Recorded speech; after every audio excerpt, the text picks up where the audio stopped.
Welcome to Get Paid for Your Pad, the definitive show on Airbnb hosting, featuring the best advice on how to maximize profits from your Airbnb listing, as well as real-life experiences from Airbnb hosts all over the world.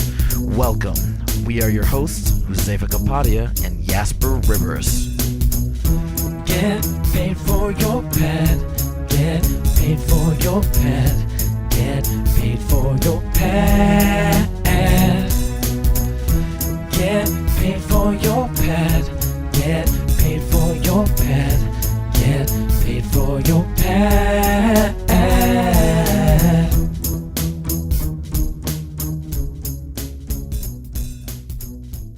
Get Paid for Your Pad, episode 76. Welcome back, everybody. And today we have a very special guest who is very successful on Airbnb. He rented out a studio in Montreal, making 2 to 3 times the rent. And he managed to get a 96% 5-star rating with occupancy running between 80 and 90%. So that's definitely extremely successful scenario. So Chris, welcome to the show. Hey, thanks a lot, Jasper. How are you doing today? I'm doing awesome, actually. I'm actually staying at an Airbnb place in Toronto. I'm down here with my girlfriend for a week. Okay, cool. So do you typically use Airbnb when you travel?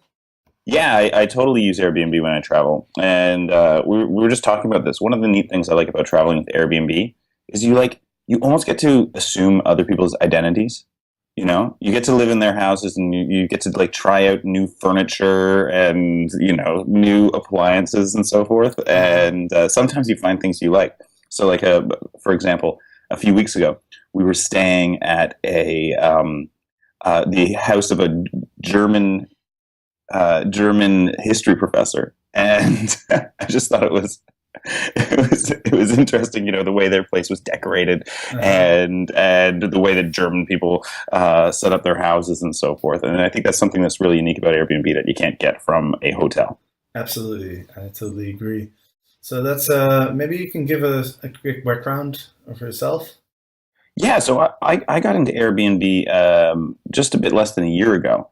And the reason was I met this girl that I really liked. We started dating, started being pretty serious. And I was thinking she lived in a town about 2 hours away.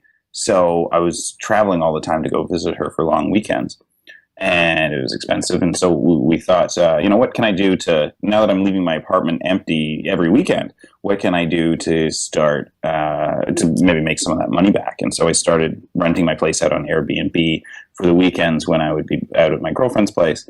And then it turned into me and her moving in together. So I basically moved in with her in this other city. And then so I put my place on Airbnb full time. And it was really... it made it so much easier to do that. I don't know how we would have made that transition over 2 hours distance if it hadn't been for Airbnb. I managed to make at the beginning my rent back, and then eventually I was making 2 or 3 times my rent after I got it down. So that's really cool, because initially you're thinking, okay, how can I recover some of my rent, right? Because you don't want to pay double rent. And then I can imagine at some point you're covering your whole rent, and you're thinking, wow, this is pretty cool. Now I'm covering completely my rent.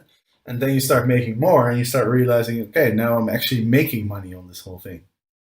Exactly. Making money. And, I read your book, and I used all the advice that was in that book. I thought about how I was setting up my listing. I made sure to get the photographs proper and to sort of pitch it towards a certain demographic. And that really, really helped, I think. And your studio is in Montreal? Yeah. Yeah, so I had so the apartment I was renting, it's a pretty plain apartment. It's nothing particularly unique or exciting about it, just from a design perspective. It's a regular apartment in a regular building in a good, busy neighborhood of Montreal.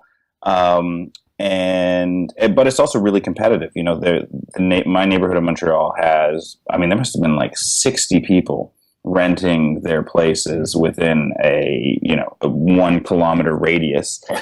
and a lot of the places were, nothing too, they're comparable to mine. And so at first, it was a little bit of a struggle. I had to lower the prices a lot to get people to come to my apartment. But then again, by the time spring and summer came around, and by the time I got a bunch of those reviews, I think I started out renting my place for $65, $70 a night. I think it was $69 a night was what I was going down to in the winter. But then as I got these reviews and I started to get a lot of good reviews, I eventually wound up raising my rates to being $120. So I almost doubled my rates, and I think a lot of it was getting those reviews, getting the credibility, and I guess working my way up the search rankings or something. Not sure how that worked, but yeah, that was the story. And just a studio. It's a nice big place, the secret being that it was in a fairly desirable neighborhood of Montreal. It's not downtown, but it's kind of like the cool neighborhood near downtown, near a bunch of shops and restaurants. So I think that was definitely an appealing factor. You mentioned you cater to a specific crowd. I'm just curious, what crowd did you cater to, and how did you use that in the title? Yeah, so what did I do? My original title was a big bright studio with mini gym. So because I was following the advice in your book, and it was, take the average price for a comparable unit in your neighborhood, and then try to figure out what people would pay more for in a particular demographic. Right. So the advantage of my place was it was a studio. It was a pretty big studio, and I had a yoga mat, I had some kettlebells, and I had a boxing punching bag up there. Right. So I said I have a mini. I pitched it as having a mini gym. So if you're somebody who likes to travel but you want to eat healthy and you want to stay fit while doing Airbnb, that's one thing that I travel a lot and I really like. If I can get up in the morning and go to a gym conveniently, I really like that when I'm traveling, because you tend to get wiped out, you tend to get exhausted, or you live an unhealthy lifestyle when you're traveling. So my apartment was for people who want to continue to live a healthy lifestyle when they're traveling, who are and I kind of pitched it as people who are often business travelers and there for conferences and stuff like that. They're not there for just partying or drinking their faces off for a weekend, which is pretty common in Montreal. And so that was the market I targeted. I said mini gym, big bright studio with a mini gym for the work hard, play hard set is what I said in my opening paragraph. And it seemed like there were a good amount of people who were interested in that. I got a lot of people who were coming down for conferences, coming down for work. Despite the fact that my apartment is in a kind of party part of town, I did not get a lot of inquiries from 21-year-old university kids who are going to hit the clubs for the weekend. And I think that really, really helped, being able to focus a little bit on that demographic and offer them what they were looking for specifically. Yeah, I think you did a great job there. And the other advantage of choosing a specific demographic is you can sort of choose the demographic that you would like to host as well. Because I imagine you much prefer to have business travelers who want to lead a somewhat healthy lifestyle while they're traveling versus having those 21-year-olds who are looking to drink their face off. Yeah, and especially in Montreal. Montreal is known as a party city, so that is something that definitely I think somebody renting in Montreal or other similar cities you wanna be aware of. It's just how do I get the business travelers who are willing to pay more, who treat your places a little bit better, and who are easier customers to deal with. Mm-hmm. Yeah, exactly. It's kind of the same thing that I do. I have 2 separate red rooms in my apartment, so there's a lot of privacy. Mm-hmm. There's a staircase in between, like an outside staircase. And so I frame it as the perfect place for 2 couples. And it's the same rationale, like Amsterdam is also known as a little bit of a party city. Yeah. in certain parts of the world. And so, I also don't really want to have that group of 18-year-old from London, just like smoking weed and like getting completely smash faced Yeah, all yeah. the time. So the people that I tend to get are I'd say a little bit older, like 40 to 60 range. I get a lot, and often it's two couples, Cool. and so that works really well because they tend to make less noise and treat the apartment better, etc. So Yeah. it's actually kind of two. There's two advantages of doing it this way. First of all, you stand out, and then the second thing is you can kind of choose the people that you want to host as well. And the third thing is you can request more money, because one of the tough things with Airbnb or any kind of marketplace like this is there's constantly this sort of downward pressure on rents, and if you can manage to make your place stand out without just lowering that price, that's how you earn your money, basically. That's how. Yeah, it's because it's the same thing for me in Amsterdam. There's a lot of hosts, especially in my neighborhood. So you definitely need to stand out, but also I think a lot of people worry about the competition sometimes. But I Yeah. think if you do everything right, then it definitely sounds like you did everything or most of the things right. You can stand out, because not everybody is willing to put in the effort, and not everybody is sort of like reading my book and putting all the advice. So if you do it well, you can definitely stand out. Absolutely, absolutely. I think there are a lot of. It's not too hard to stand out. It is a little bit competitive, but there's a lot of people who are just kind of like, here's an apartment, and they don't do that extra bit of work.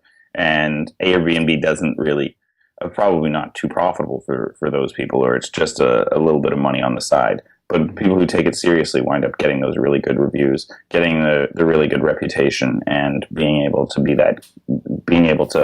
rely upon something like 80% occupancy, 90% occupancy, and yeah, so that's how I managed to do it. Yeah, so your 5-star rating is extremely high at 96%. So we definitely want to talk a lot about how you managed to get such good reviews. So let's start with sort of the whole setup. Like, did you manage your apartment remotely? Because you mentioned your girlfriend lived about 2 hours away. Yeah. Yeah, so I mean, at least as far as the key handover thing was concerned, I mean, I was not. As far as the key handover thing was concerned, I mean, I just used a lockbox, and I didn't see, I didn't see most of the people who stayed at my apartment, and yeah, so the key handover thing was, I mean, it's just a lockbox on the fence across the street from my apartment, and I'd give them the code. I wouldn't. In my Airbnb listing, for security reasons, I'd say, "Oh, I'm staying with my girlfriend. It's down the street." But actually, I'd be 2 hours away, and I'd say, "Oh, yeah, I'm going to meet you." "Oh, actually, I can't meet you. Here's the code to the thing," and I just do that just in case somebody was thinking of robbing me. They might be discouraged by the fact that they thought that I was just down the street. But that was never an issue. I mean, I never had any kind of security issue whatsoever. So handover was just through a lockbox. The secret I think was, again, I followed your advice in the book. It was giving people a hotel-like experience. So I had a cleaner who would come in when I wasn't able to come back and clean it myself, and my cleaner was really fantastic. I mean, she was really, really, really. I've just found her off of Kijiji, and What's that? Kijiji? Kijiji, yeah. So Craigslist. Okay. It's a Craigslist-like website. I just found her off of this Craigslist website, and she said, the one thing she said right when she was first helping me out was, "Oh yeah, I just hate dirty things." I just hate, the reason why I'm a cleaner is because I really hate it when things are dirty. And I'm like, awesome, you are the right person to hire for this job. Yeah. And she was super duper clean. She was really exceptional. So I think I owe a fair bit of my success to her a little bit. And I told her to do things like, we're going to have some towels, fold up some two sets of towels, put them on the bed. Make sure you're changing your bed, changing and washing the bed sheets for every single customer. No hairs in the toilet and things like that. That made a big difference. Also, stripping the apartment of all of my personal stuff. Obviously, since I'm renting my place out to, and I was renting it out on a regular basis to people who I didn't know, I wanted to get all of my personal items out of there for security reasons, and also for just the customer's experience. So got rid of, the apartment didn't have any clutter that you might get from a properly lived in clutter, even though it still had my stuff in the closets and so forth. I eliminated all of that clutter. And so giving people a hotel-like experience, making sure it's very clean. I think that's something that it's funny, again, doing Airbnb myself and living in other people's apartments, that you notice the stuff you would never notice in your own apartment. But when you step into somebody else's apartment and all of a sudden you're like really picky about this stuff because it's someone you don't know, and it's like, oh, there's a hair on the toilet. Ooh, who is? I don't know this person. And you wouldn't do it. You wouldn't get upset about it if it was at your friend's house or anything like that. But because you're renting the place and because it's a stranger, you kind of you get this much higher standard. And I think people need to recognize that. And if you do recognize that, then all of a sudden you start getting those really, really good 5-star reviews. So easy handover with the key lock, cleanliness, and just offering. The apartment was exactly as advertised. The photographs, I didn't even move things after those photographs were taken. I think that also makes a big difference. And a little card for people like, hey, welcome to Montreal. Giving them I'd give people advice on where to park. That's a big thing in Montreal and in a lot of cities. So I would tell people, here are the secret parking spaces near my house that if there's nobody already in them, you could probably put your car there for free. That was also another big plus. And giving people a guide of like good restaurants and so forth. So how did you manage the communication? Did you have certain templates, or did you have a guidebook or something like that you would send them, or would you just answer individual emails? Yeah, so I had a template for my checking in email. So I would say, hey, thanks for booking with me. So here's how to find, here's where the keys are. And I just did, even with the key lock, I included photographs so that people, I'd say, the key lock is right to the left of the door, attached to the fence there. Here's a photograph with it circled so that you can find it, because I did at the beginning have people who couldn't, who had difficulty following the instructions given, and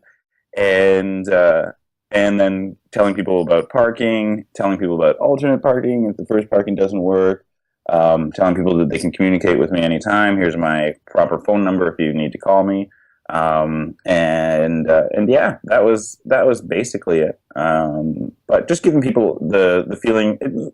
It's more like the feeling that they could call you at any time than actually having them call you at any time. I didn't get, maybe every second or third person would contact me once, and I think I had one person who sort of would contact me on a regular basis about little things, and was getting kind of annoying. But that was just one visitor that was like that. So.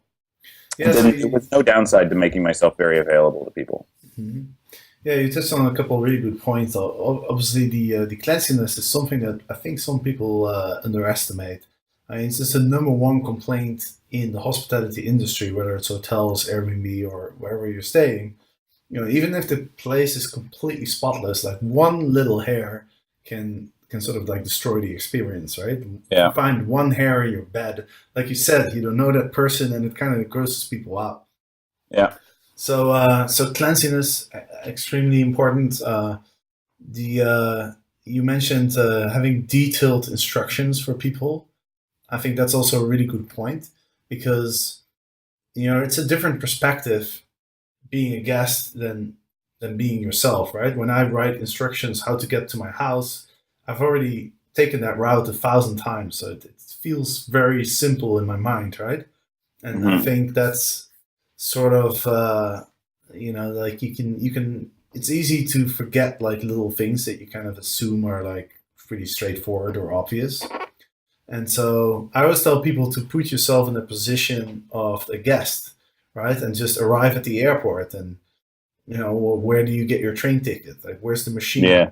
right? Like, where do you get off? And, is it left or right? Or, what's the entrance of the house look like? All that sorts of like little details. And Yeah. You people really really have to appreciate assume. it.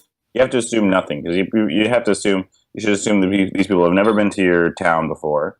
And they might not have traveled very much. They might not know the customs of traveling in your city or your country. So, for example, yeah, do you take the cab from the airport or do you take the train? Montreal. Somebody from Europe might go, "Oh, where's the train to downtown from the airport?" Well, there isn't a train from the Montreal airport. You have to take a taxi, but people don't necessarily. You have to presume that they don't know anything. Yeah, exactly. And that's a good point too. Like, there's differences, right? For example, I live on the first floor. Now in Mm. Europe, the first floor means, one level up from Second the floor. street, Yeah. right? Yep. Whereas for Yep. you guys, it's street level.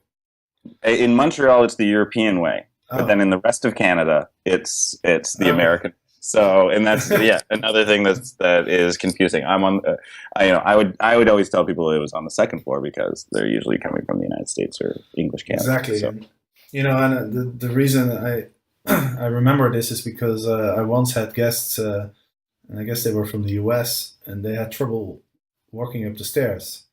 So they told me, "Hey, and we thought your apartment was on the first floor." And I was like, "Yeah, that's right. It's on the first floor."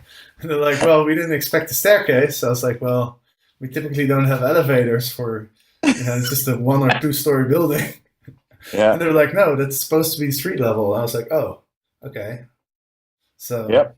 that was a reminder to make that very clear. Yeah. So you've had pretty much all positive experiences. So did you ever have any problems, or because sometimes things go wrong? The internet might cut off, or the TV doesn't work, or maybe something breaks. Like my dishwasher just broke down a few days ago, No, so no. I had a few complaints about that from my guests. But did you have any issues at all, or? Yeah, yeah, I had a couple of issues. I mean, the worst one was when the lockbox that I was using froze up in a snowstorm, and the customer couldn't get their keys. Now, thankfully, this customer brought de-icer with them in their car and managed to de-ice the lockbox themselves and get themselves in. But I would have probably been paying for their hotel if it hadn't been for that. That was so now. So after that point, I have 2 lockboxes, one of which is hidden away in a second location that contains a backup set of keys. Uh, so that one was a tough one, and I have to say, in Canada, dealing with lock boxes is a pretty difficult. It's a pretty difficult thing in the wintertime. You have to really, basically, I haven't found a lockbox that can be properly exposed to Canadian weather outdoors and still function in a snowstorm. But so you need to shelter. You need to find some place to hide it where it's not going to specifically get ice on it. And another time we had the power went out in the neighborhood, and that was kind of so. What I did with that was I put the customer in touch with showed them the website that run by Hydro Quebec, which outlines when they expect the power to be back on in the neighborhood and so forth, and just sort of kept up communication with them. And again, if it was going to go late into the evening, I was prepared to just eat a little bit of money and send these people to a hotel somewhere else if they had to. But thankfully, the power was back on, and they got a really good review because I did a good job of communicating with these people, and I wasn't just like, hey, listen, I'm not the power company. They'll get it back on when they get it on. But I pointed them to the power company website and where they have information on on these power outages and when they're expected to be resolved. So these all turned into opportunities to actually get a good 5-star review. And most of the time I got bad. I had something difficult happen. Fix the problem, get a really good review. Yeah, and that's a really good point as well, because people realize that not everything is within your control, right? Yeah. You can't help the fact that the power goes down. So it's not so much the stay doesn't have to be perfect, but I think what's more important is that you show your guests that you care. You show that you're willing to put in effort to make their stay as as perfect as possible. But and then when you do that, I think guests can be very forgiving. I noticed this in the beginning too, because I never really got much negative feedback. Pardon me. Nice. So I never really got much negative feedback, but I wanted to get the feedback because I wanted to know how to improve. Yeah. And so at some point I realized that that guests probably had some minor issues that they experienced, but they just wouldn't tell me because they didn't want to be too nitpicky, because they could tell I was really putting in a lot of effort to help to make sure that they were having a really good stay. But at some point I started asking for it specifically in an email after they left my apartment. I specifically asked, please, you can really help me if you let me know if there was anything that wasn't perfect. Please let me know, because then I can improve it, right? And then I actually started getting some feedback from guests. Cool. So and now Airbnb actually has a feature where the guests can provide personal, private feedback that doesn't show up in the reviews. So now the Airbnb have kind of solved that problem. But when I first started out, that wasn't the case. Cool. Yeah. I've definitely had people give me comments on that, using that feature, and should definitely listen to them. Most of the ones that I got were pretty easy fixes that do make a big difference in customer satisfaction. Mm-hmm. Right. So have you ever had any weird guests or any funny stories, or just what was the most memorable thing that you experienced? I didn't get anything. I can't say I have any really weird guests. No, I had one person who was given to me by Airbnb because their previous apartment had been inappropriate. They saw a mouse, and I've had that and problem. and so she wanted to stay at my place, and I'm like, all right, sounds good. And then I'm thinking to myself, wait, when was the last time I saw a mouse in my apartment? Probably about six months ago. So I think it should be fine. And yeah, they were.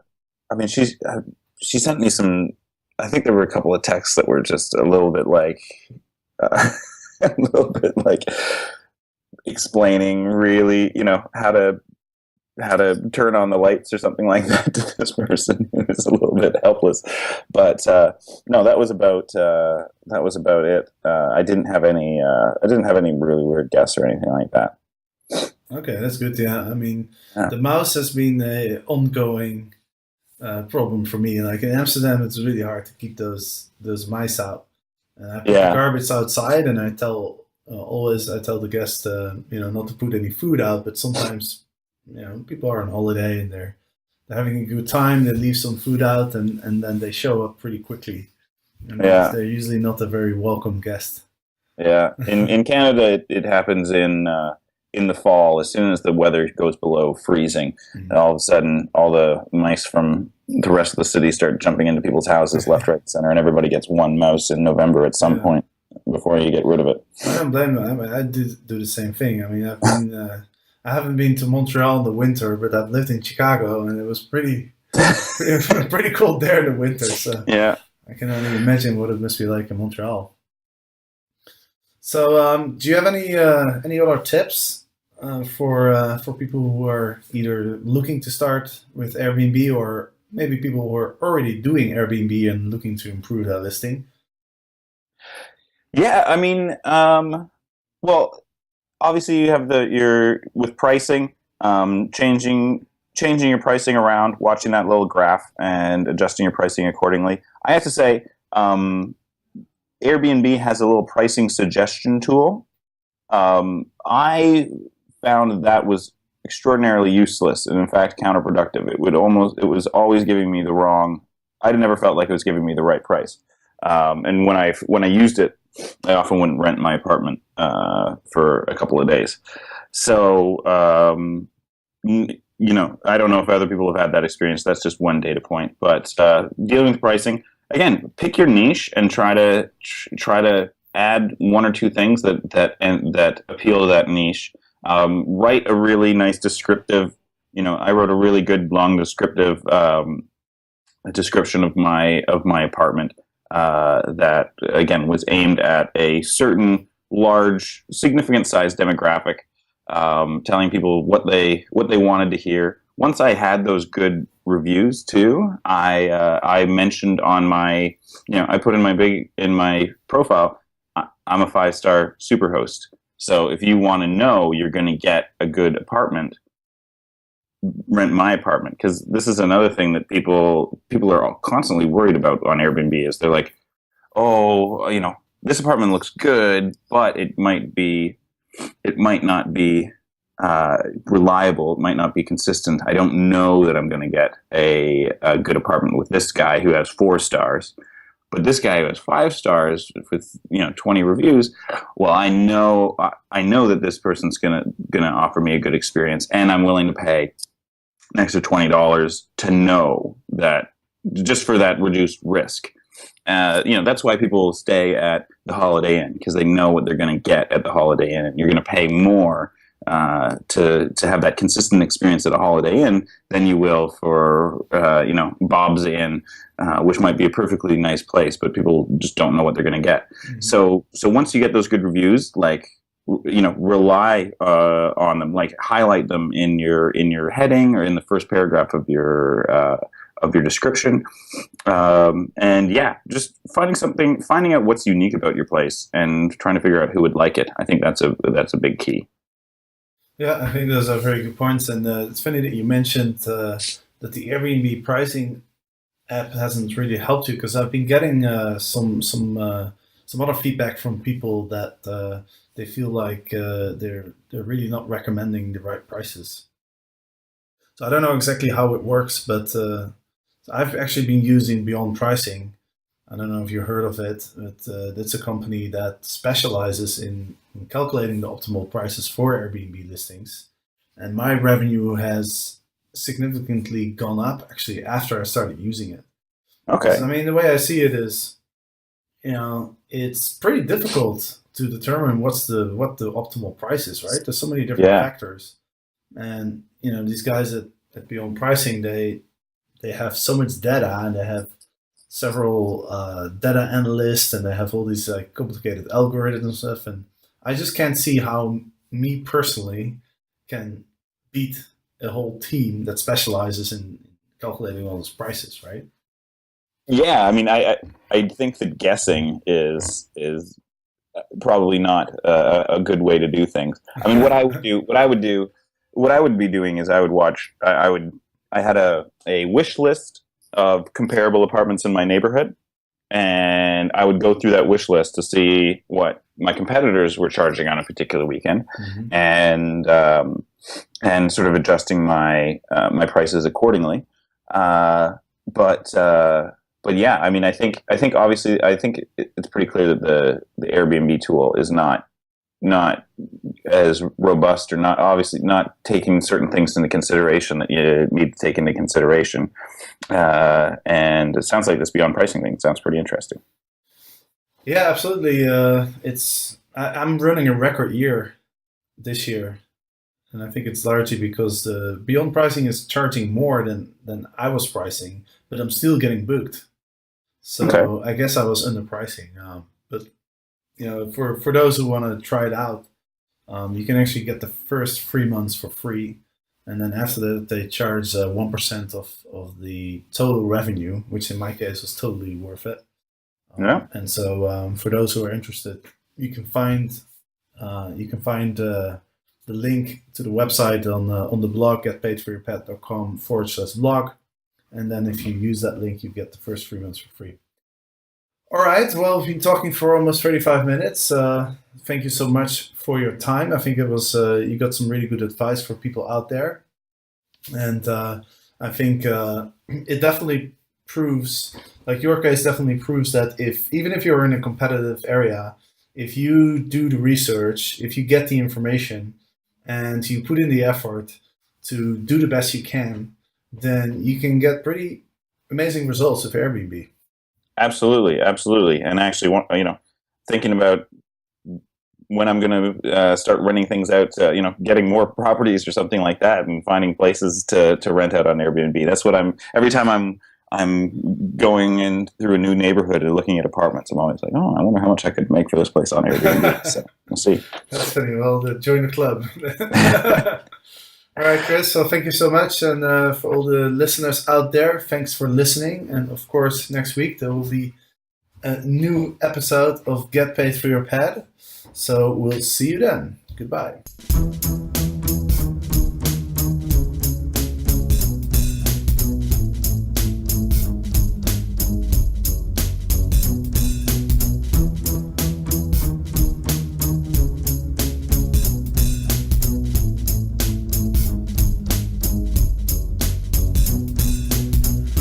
Get paid for your pet. Get paid for your pet. Get paid for your pet. Get paid for your pet. Get paid for your pet.